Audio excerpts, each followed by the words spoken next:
And Coach is here. Coach, if we could start with an opening statement, and then we'll go to questions in the chat. Yeah, well, when you come off a game like we did Saturday, I think the best thing that you can do is play another game, and that's what we get to do. Going to be a little bit of a rough tread, and we're probably going to bust down today. I guess the weather is supposed to be really bad, so we'll be going back to our Division II roots, and we'll bust down and bust back. But it's, it'll give us a good chance to get back on track. You have a game like that where a team shoots really well and you don't play as well, and you got to remind yourself that it's only one game. Got 8 games left, and we plan on playing all 8 games, hopefully a lot better than we did. As far as Purdue goes, they too, we had a tough game with them here, one that we led all but the last, minute or so, and get beat at the buzzer. It was a tough loss for us then. Matt's done a good job with his team. I think he's, always been one of the best coaches in this league. They've kind of balanced some young guys with some old guys. And of course, Travion Williams is a stud, and he's been a stud since he's been there. He keeps getting better and better. He's been a double machine, and has played well against us, having a phenomenal second half the last game. So, to be honest with you, we practiced yesterday. We practiced pretty well. We're looking forward to having a good one today and then jumping on a bus, getting out of here. As far as Rocket's concerned, he's gone through the 2 days. He has tested negative. He is sick. He's got the flu, I guess. So he hasn't practiced at all. I mean, it took till yesterday to get the proper protocol that they were following, like we did with Kith here. Whether he'll practice today, I don't know, but he is available for the game, which is good news. As far as anything else, as you saw, Foster Lawyer, I've had a few people ask me, his shoulder on his left shoulder is, I don't know if it popped out, but he damaged it at Nebraska a couple weeks ago, and then he really hurt it against Penn State. And, he's didn't practice either, but is questionable for the game. So other than that, we've got our players, we got our coaches, and we're going to go play the game.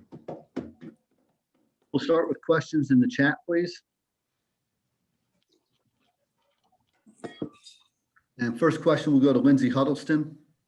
Hi, Tom. I've been thinking about this for a while, and I don't know if you actually signaled this to us at the beginning of the season when you were talking about the fans, but the Izzo and the Cameron Crazies, that double-edged sword that comes with success. And now that you don't have that, and then you talk about players that don't have the energy all the time, going back to what you talked about at the beginning of the season to now, can you talk about the impact of fans even more so now than the beginning of the season? Lindsey, I think fans are definitely important everywhere. And, we're going to a place where they're important. Duke, it was important. I've always thought, you could take the same 2 games and play one at home on a Monday and one on the road on a Wednesday. And you could have 5, 6, 7 point difference as far as the gamblers look at it.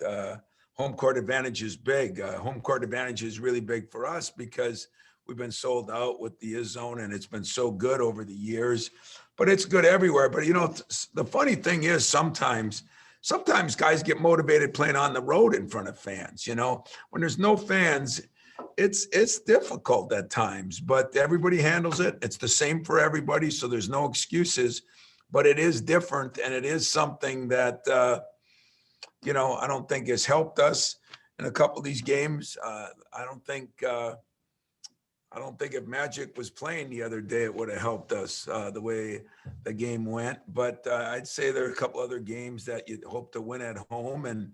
And I'm sure other teams feel the same. I mean, it is the same for everybody, but we do have definitely one of the better home court advantages year in, year out.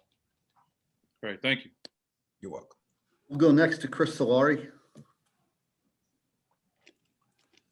Hey, Tom, I noticed with Foster and with Rocket out, you did go to a little bit with Langford running the offense down the stretch. I mean, if they're both out, is that, I mean, when you're running low on guards at that point, what kind of options do you have of running the offense? Well, first of all, I do think both will be able to play. How much or what, I don't know that. But, I look back to, and, AJ, played pretty well against them last time. But the reason I looked at Josh or even Aaron, I was reminded of, early on we went with a Chris Hill at the point, who was a 2-guard. And, we just have to change our package up, but it gives us some ability. It gives us maybe another guy like Gabe to play on the wing, and we could go with a little bigger lineup and maybe a little better shooting than we've been shooting. So it's definitely in the game plan that we could use it. I don't think we'll start out that way, but tomorrow we'll kind of tell in a couple different ways. But AJ is is ready to play, and he played pretty well against him last time. For a guy like AJ, if he does have to play more minutes, I mean, what's his ceiling right now in terms of minutes? I'd say I think he played 25 or 6 last game. I mean, as you know, he's lost some weight over this season. He's really done a better job of trying to keep himself in great shape. So I think he can. Now, Purdue, on the other hand, throws a lot of people at you. They're playing a lot of people usually, and especially at the guards, they're playing 5 and 6 guards all the time. So, that could be a factor. But if we have to go, if those guys can't play much and we have to go to Aaron or Josh, I think both of them handled it pretty well the other day. We just might have to change our break in that a little bit. But other than that, I think that'll be no excuse. We'll go next to Matt Charbonneau. Do you worry about, and I don't know, you guys try not to pay attention to it and, take it game by game, but do you feel like the guys are feeling that pressure of seeing how many games are left, how many games you think you have to win to be in a certain point? Do they start thinking about that? Does it affect them in a game when things start going bad and maybe they start thinking, now, man, here we go again, and it's hard to kind of pull out of that? I mean, I think if you be realistic about it, everybody knows when it gets to be February on what kind of games you got to win. And it's a little, there's some discrepancy this year because I don't know, as I said, there's so many things that can happen in the next 3 weeks. None more evident than maybe a team gets COVID or some individual players do. You're kind of living day by day, game by game. And so I don't know if it's as easy to predict who could be in the tournament, what are the magical numbers, who's going to play the right amount of games. There's so many variables. So I try to address it that, hey, we got to get better every game and we got to win games, but not like some years where you can say you got to win 18, you got to win 19, you got to, we don't even play as many games this year, but I'm just saying we haven't addressed it in that respect, but they're human. They listen to, Twitter. They know what's out there. They know that they've got to win games. And I don't think that's undue pressure on them because I think when you come here, you understand it. Now having one of those seasons where you're in jeopardy of that, of course, it probably affects them a little more. But I don't think they say during a game, oh, here we go again. I think that was an ambush the other day. And as we look back on the tape, I think 5 of their first 7 threes were shots with guys shooting 20-some% from the 3. Give McCaffrey credit, he hits 4 out of 6. Give Murray credit, he hits 2 out of 2. That hasn't been the norm, and consequently, you get all of a sudden you get 18 points worth of threes in the first half that maybe you didn't have when you played them there. That's a huge difference, and we didn't overcome it. So, but I don't think on a day-to-day basis that would have any effect on the game. I think it has effect on the overall pressure. Sure it does. And that's the same at Duke and Kentucky and Carolina and everywhere else that has had long runs in the tournament. And when it comes to Purdue specifically, obviously when you guys played them before, you played pretty well defensively for most of that game. what are some of those positives you can kind of take into this? Well, we actually played pretty well. well offensively the first half of the game. I mean, we really did. The ball was moving. We're making shots. I thought they did a pretty good job second half, but I thought we did a poor job. We turned it over more in the second half, and they were some unforced turnovers. We did not shoot the ball very well the second half, and probably some of it was their defense, but some of it was our offense. And there were some incredible calls and plays at, the last 4 minutes of that game. And, you win a game like that. I mean, we did have a 5-6 point lead late. It does change some things. This is one of those years where we didn't win a game like that. So we've won our share of them over the years, but I think there are some positive things we could take out of it. And one is how we defended. We fouled a little bit too much inside, but as I say, there's always choices you make. Do you try to take away Travion? Do you try to take away Garza? Do you can't give up threes? Purdue's been like us at times where they're not shooting the ball great from the three either at times, but they've had some games when they have shot the ball well. And Sasha's been out. I mean, he's played in the last 2 games, hasn't scored a bucket. He's is their best shooter. Now he's got a couple weeks under his belt after the COVID, because he was the one guy that had it. I expect to see him playing better and better. The kid Ivy has really stepped up in his absence, and he's going to be a good player there. He's just kind of getting his own feet under him, and I think he's done a very good job. Go next to Kyle Austin. I'm wondering, when you look back at Iowa, how you thought you guys did against Luka in that game, and is there any positives you kind of take going forward as how they're defending bigs? It wasn't like we just double teamed them with everybody. I mean, there were some, there was a couple of plays that, yes, we did give McCaffrey some shots, the same shots we gave him at Purdue.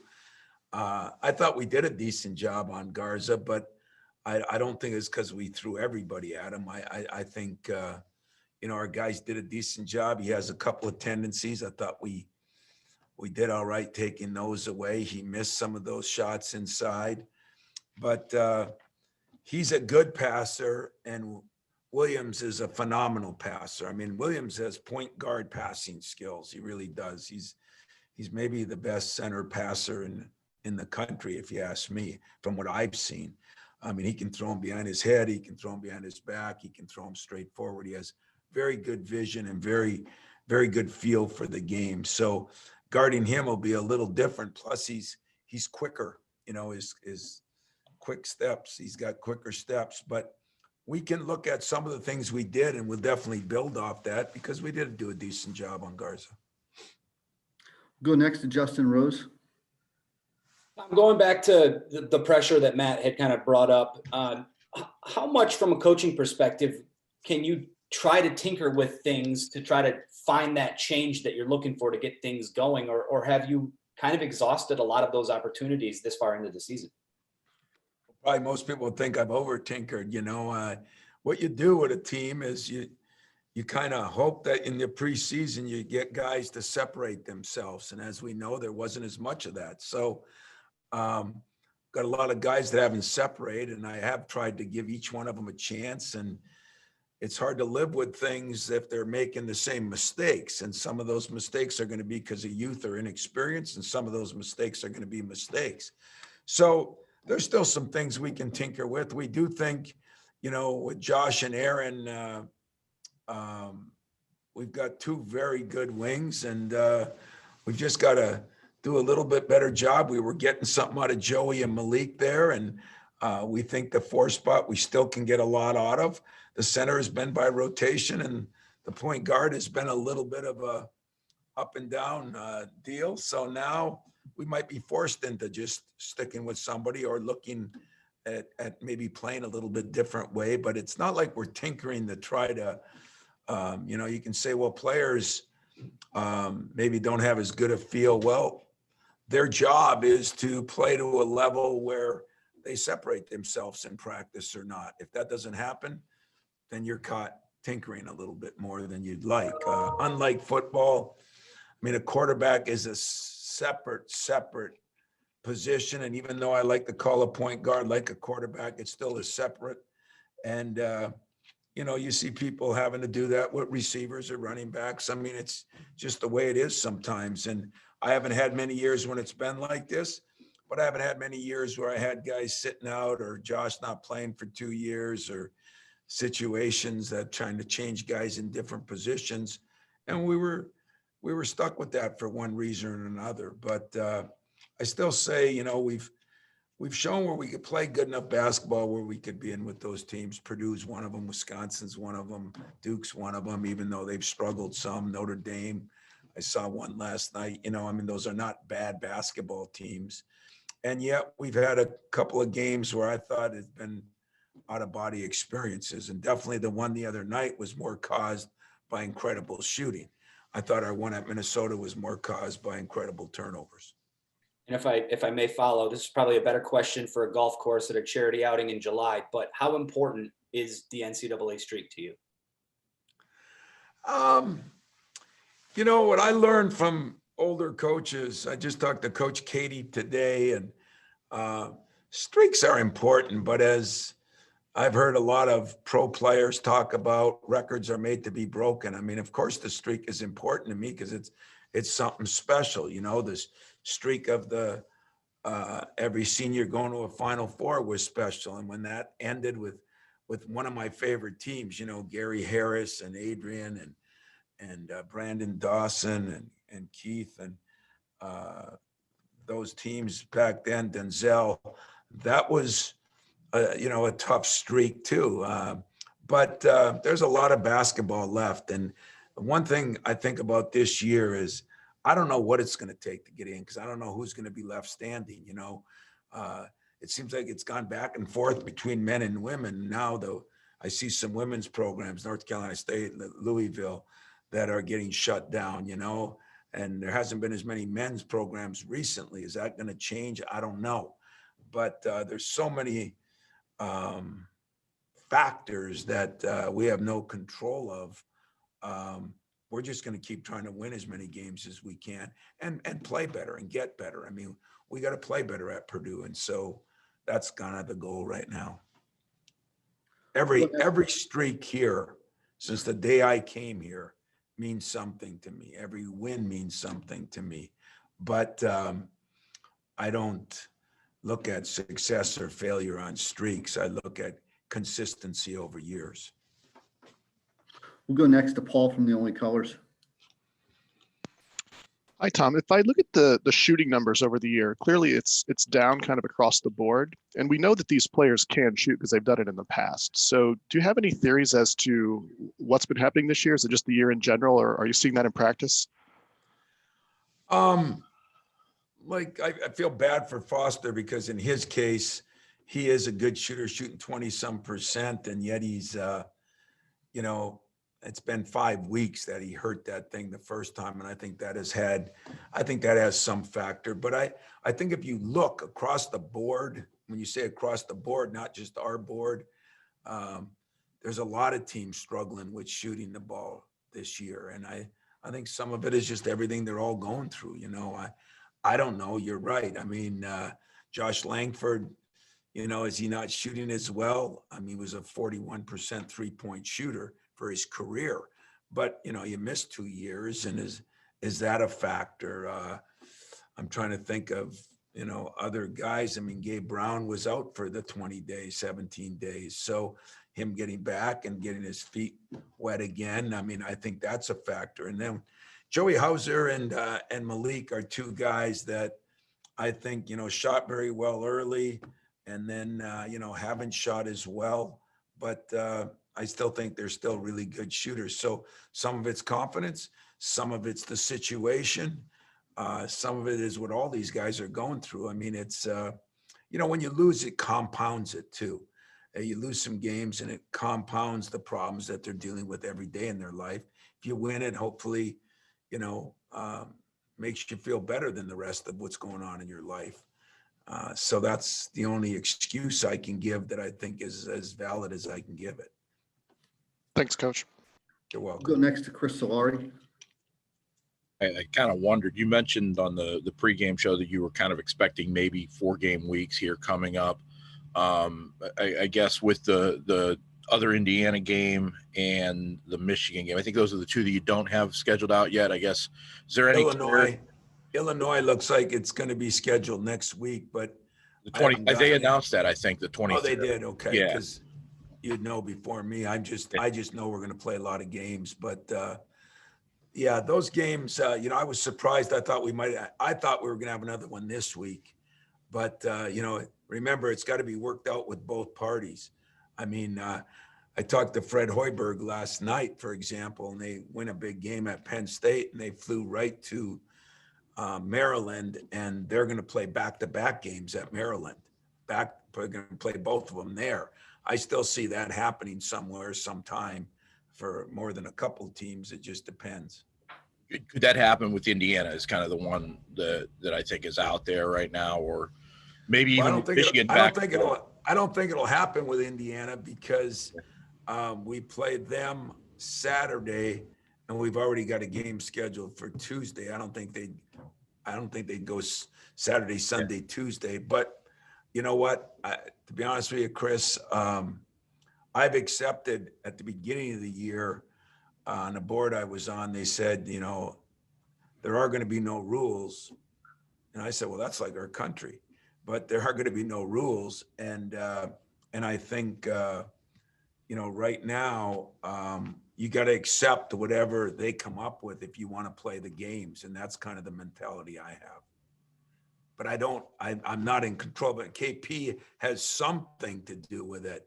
But as I said, the biggest problem is you got to have both teams have availability. And I know that sometimes is a problem. And that kind of, when you mentioned KP, I mean, there is that collapsible week, I think, in between your Maryland game and your Michigan game. I guess, how do you think the job that he did in terms of maybe helping build in those extra weeks in between to try and balance these out? Yeah, that was brilliant. And I mean, we were involved in that too, to be honest with you. I mean, that's why I wanted to play on Christmas. That's why we played, I think, 3 or 4 games in December. It was to try to do that. Now, one of the weeks we had with a long period of 7-day break is when we were on COVID. So that really hurt us in that respect, except we didn't lose out on even more games. Instead of 3 or 4, it could have been 5 or 6. So I think I think he did a brilliant job of trying to deal with the circumstances. And yet there's going to be some teams here that, are going to be in the tough situations just with how many games you're going to have to play if we try to get them in. I just stuck with the theory. I'd rather try to get them all in than take a break or something. And that's kind of where we're going. So if they tell me we're playing 3 games in 5 nights, that's what we'll do. We have time for a couple more questions. We'll go first to Audrey Dahlgren. Hi, Tom. After the game on Saturday, Joshua mentioned something that was kind of interesting in a sense that he thought the scouting report was good, but the majority of the games in the Big Ten come down to X's and O's, or not X's and O's, but they're effort related.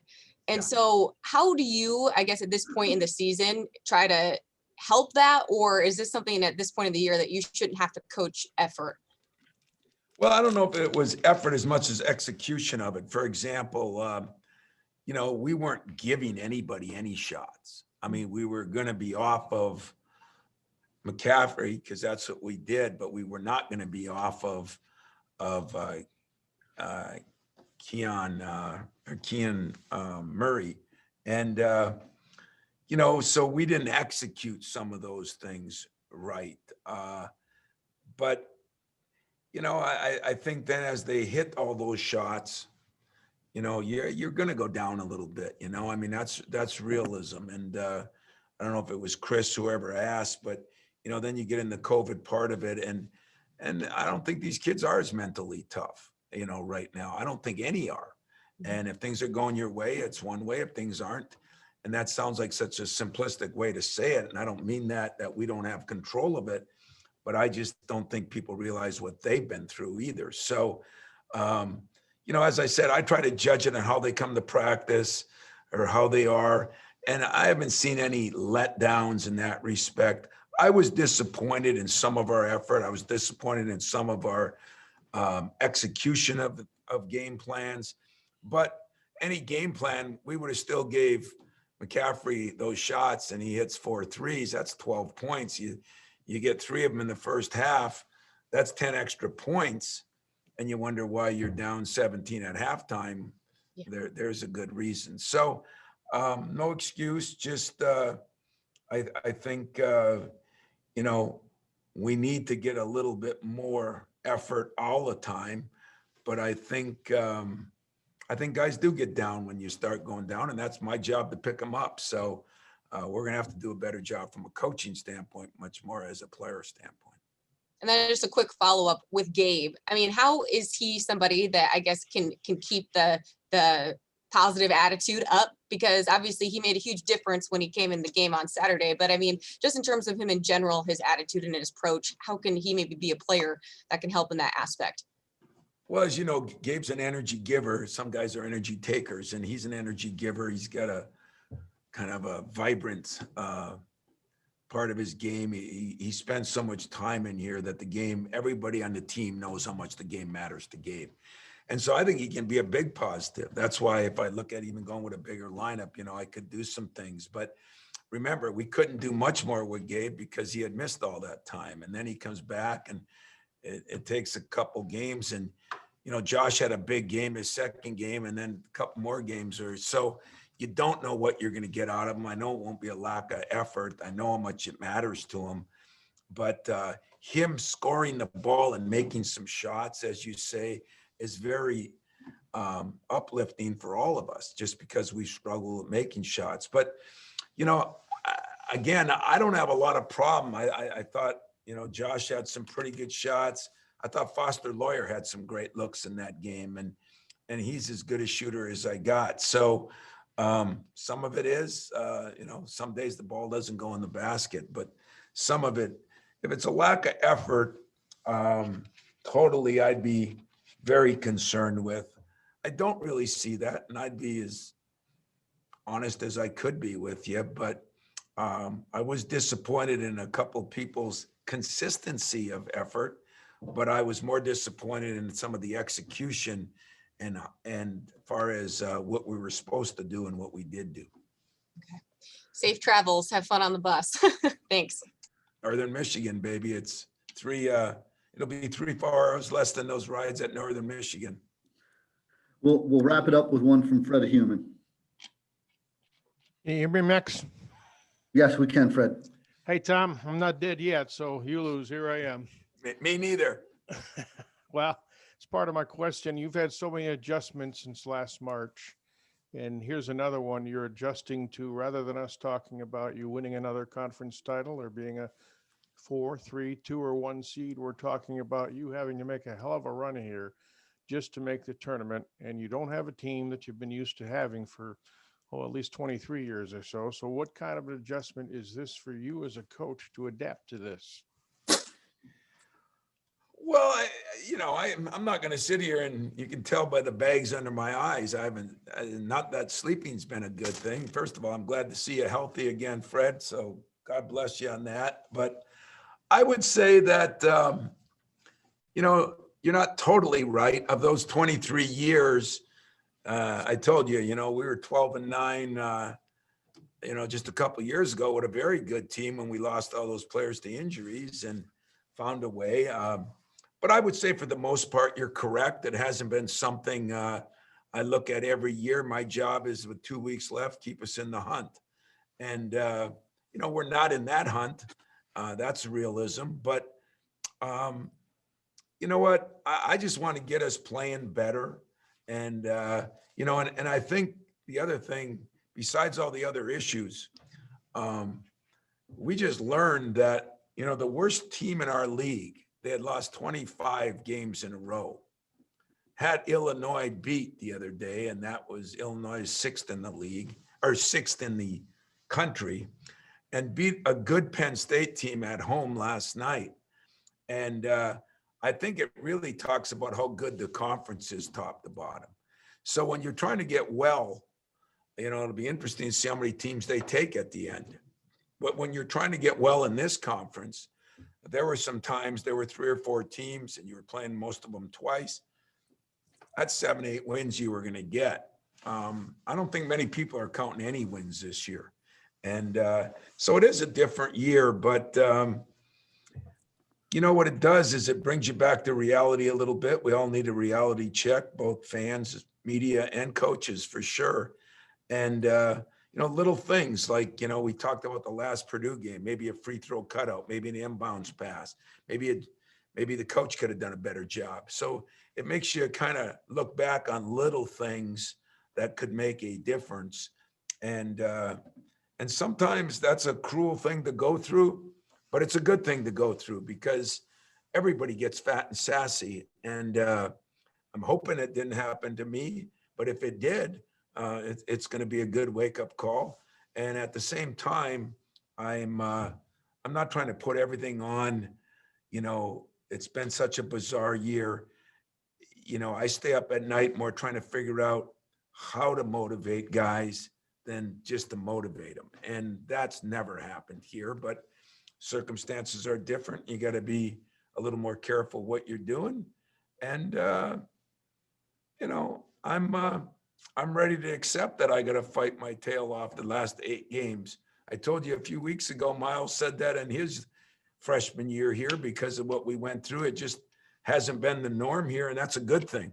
And I'm going to keep looking at it as a good thing and try to get it done. Coach, that's all we have for you today. All right, guys, thanks. We'll be back with Malik Hall shortly.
Malik Hall will be here with us shortly.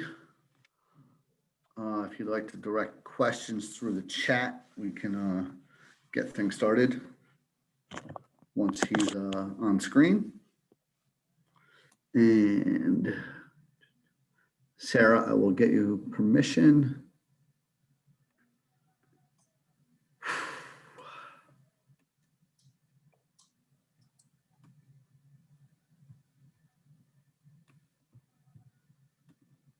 Okay, I believe Malik is here and we all are all set. Malik, can you hear us? Can you hear me? Yep, we got you. Okay, thank you. We'll start first with Lindsay Huddleston. Hey, Malik, how you doing? I'm good. How are you? Good. You're like a superhero. You get calls in the middle of the night from your coach to come save the day to get that starting position.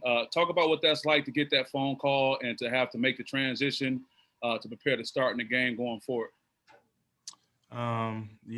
The way our team's set up, everybody just has to be ready to go when it's their time to be in that lineup. And I kind of viewed it really no different as coming off the bench. You just want to come in and do your job to the best of your ability. And that's what Coach Izzo told me, just come in and do what I do. So that was my goal. All right, quick follow-up. Go back to your senior year in high school, your mentality then, your experiences. Is there anything to compare that to what's going on now, being in this role you are with Michigan State basketball? In high school, it was just showing up every game, being ready. We played a national schedule, so we ran into Oak Hills, we ran into Mount Verds, and, just being able to be ready for each game, knowing that you're going to play somebody great every game is just kind of something that helped prepare me for the situation I'm in now. All right, great. Thank you. We'll go next to Matt Charbonneau. Malik, obviously with 8 games left to be played, you guys understand what's at stake, and you can see how many wins, and you talk NCAA and all that. Does that enter your minds at all? Is there a chance that creates a little bit more pressure than you need at this point, knowing that's out there?